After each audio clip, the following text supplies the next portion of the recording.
Hi there, welcome back to my channel. My name is Lee and I like to talk about anime, Korean dramas, books, and fashion. So if you are into any of that, then stick around. We are officially at our first monthly reading wrap up for 2024 and I am super excited because I got to read a mix of physical books and a couple of things that I was able to read through NetGalley. So I think I read 6 books for the month of January, which is a little bit more than I expected. And I'm really glad. I'm super excited to share what I read so far.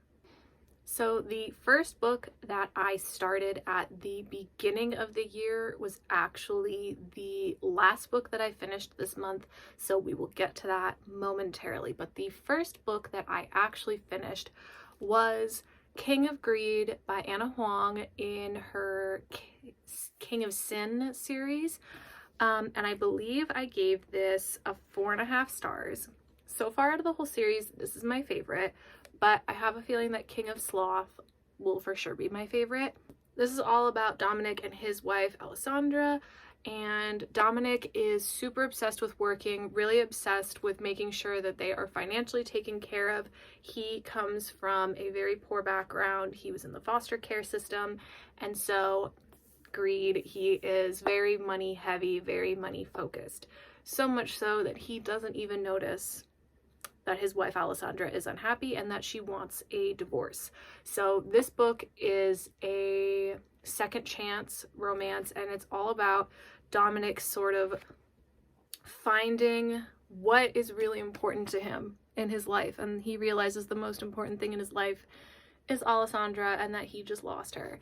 And so the whole book is him trying to win her back. And also for her, this book was really beautiful because it follows her finding herself again.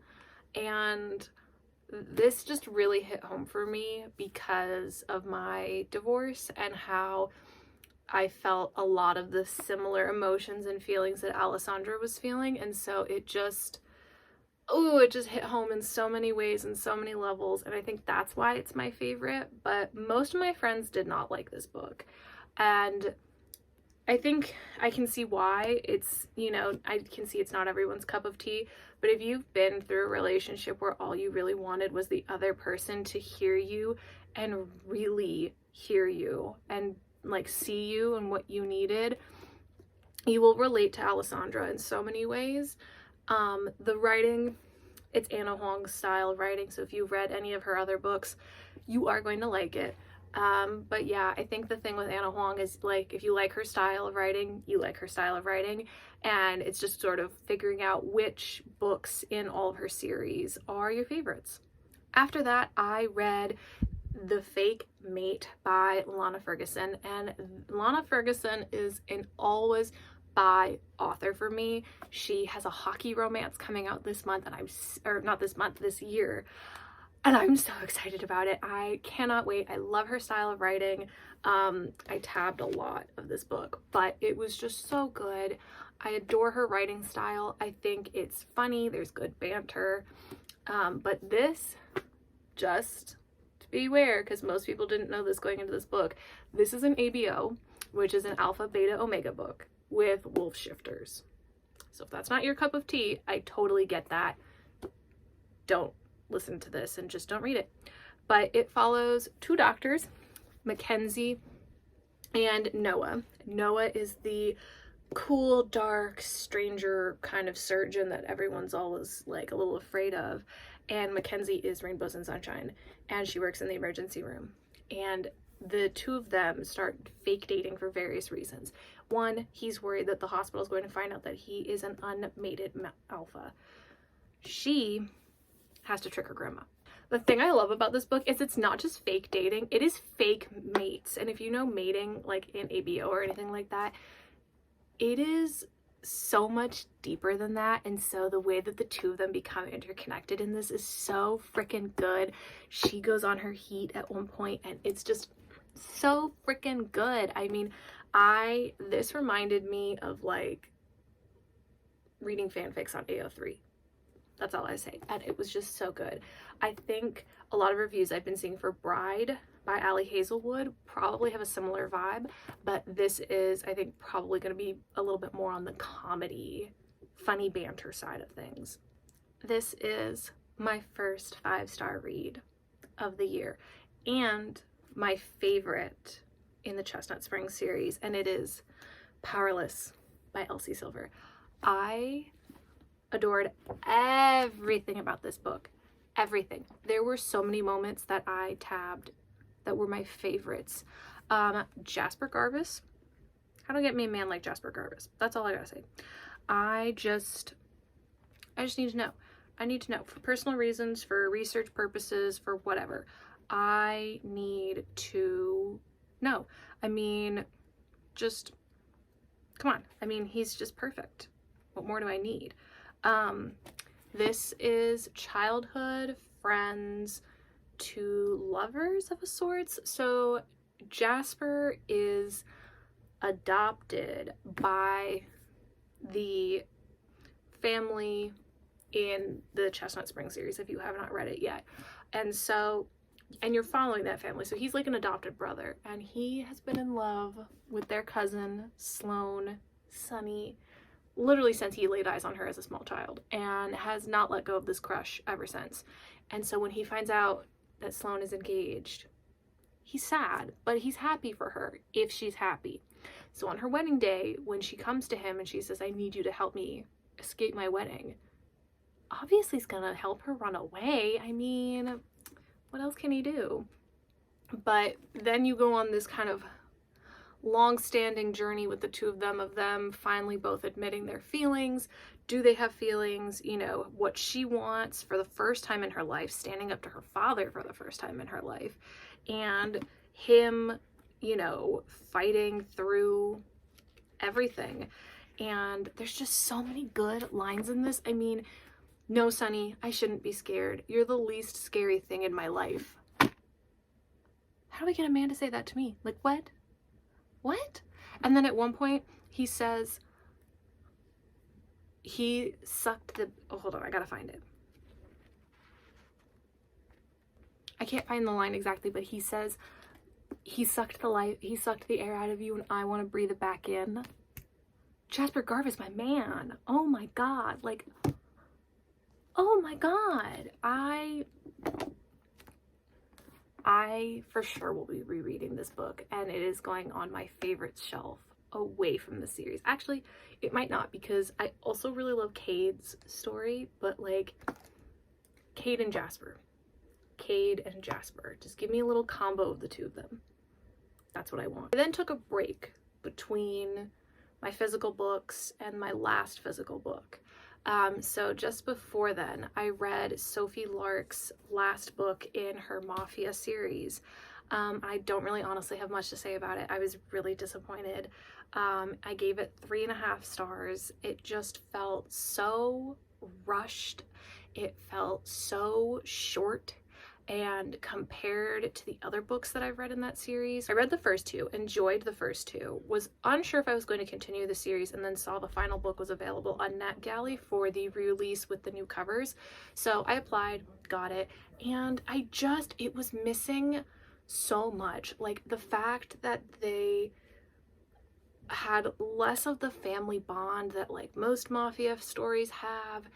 There was just, it had a whole different energy than the other books, and there was just, I didn't like it. I was really sad. The relationship like was super rushed and then self-destructed and then came back together super fast, and the whole pacing felt off. It felt like I have another series I've already started and I want to continue, and this is just going to be like the teaser to get you interested in that and to wrap up this series. That there wasn't really any like room to connect and love the characters, because it was like, here's all these characters and where they are now and where they're going and the ending of this series, and then here's where we're going with this next series, and it just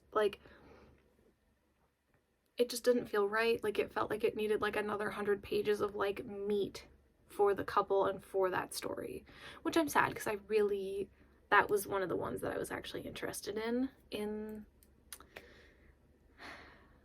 So yeah, 3.5 stars. Sorry, Sophie. The other book that I read on NetGalley was Hearts on Thin Ice, and I hope I'm allowed to talk about it. Nobody has told me I haven't, but I haven't really seen that many people talking about it on social media.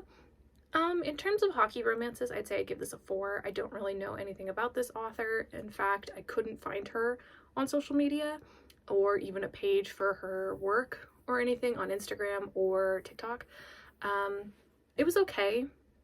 It's following a main character, honestly I can't remember their names, but he is a hockey player who was in an accident, an airplane crash, and she is a home renovation designer. Like, she redoes like interior design, and the two of them meet because his friends and his coaches are like, you have to redo your apartment or you're off the team, basically. And then she comes in and fixes it and decorates it, and they fall for one another. I remember it being sweet. I think I read it closer to the beginning of the month, but I just didn't love it. It was okay, but I feel like Icebreaker and all of that and the Elle Kennedy books have really raised my bar for hockey romances that this just didn't have. Thank you though to NetGalley for letting me read all of those books, because that was really awesome, and I would check out NetGalley yourself if you're interested in reading any arcs. The final book that I read took me so long because I loved it so much I didn't want it to end, and I don't want it to end, was Powerless, and I need the next book now. I need it now. I started this. This was the first book I started of the year, and I fell in love with it, and I read half of it in like a day and a half. And then I didn't want it to end because I could feel some of the drama coming on, and I didn't want it to end, and I didn't want anything bad to happen to the characters that I had fallen in love with, and I just stopped for a long time. And then I was like, ooh, we're coming up to the end of the month. I have to finish so I can talk about it, because I know it's going to be good, and I know there's a second book coming out, and I know there's a third book coming out, which means I know that I'm going to have to go through another plot cliffhanger and then wait for the next book, and that stresses me out.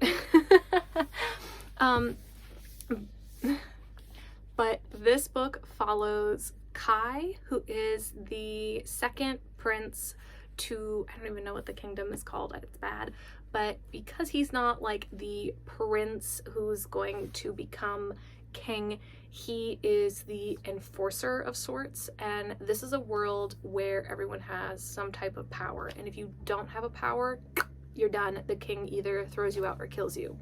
And the enforcer's job is to hunt down all of the powerless people and kill them.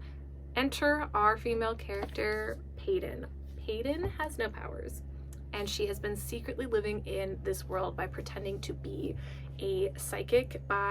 Her father trained her to pick up like facial cues and body things and like basically pretend to be psychic. And she is also trained in like extreme fighting and everything, so she is able to survive. Kai comes to the like slums is what they call it, and he is supposed to remove a family. And he basically sneaks them out, and then someone with powers comes after him from the rebellion group and tries to kill him, and Peyton saves him. So people start calling her the Silver Knight, and so she ends up being entered into this special competition that the king holds every year, and Kai obviously has to enter because his dad is like, I'm not gonna have a son not win this. So it follows through all these different trials that the two of them go through, and showing like their relationship expand, and her father was murdered and the king knew him, so there's a lot of plot around that as well. But this is so good.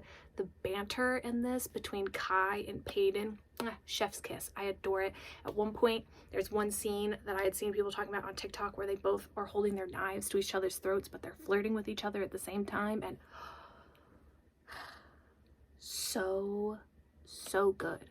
Like, I need the next book in this series, and then I need the next book after that, and then I'm gonna need Lauren Roberts to like get on her next series because I love her writing and I need more. And this is bad because I normally don't start series until they're completed. It's why I waited to start Once Upon a Broken Heart until everything was done. And now here I am with this. And if you follow and really enjoy a particular fantasy book that is under St. Martin's press boycott, you know how I feel. Thank you so much for watching this video, and if you have any book recommendations for me to read for the rest of the year, please leave them down below. I have 24 books that I want to read in this year, and I'm sure my TBR is forever growing, but I always am open to suggestions. So thank you so much, and I'll see you in my next one.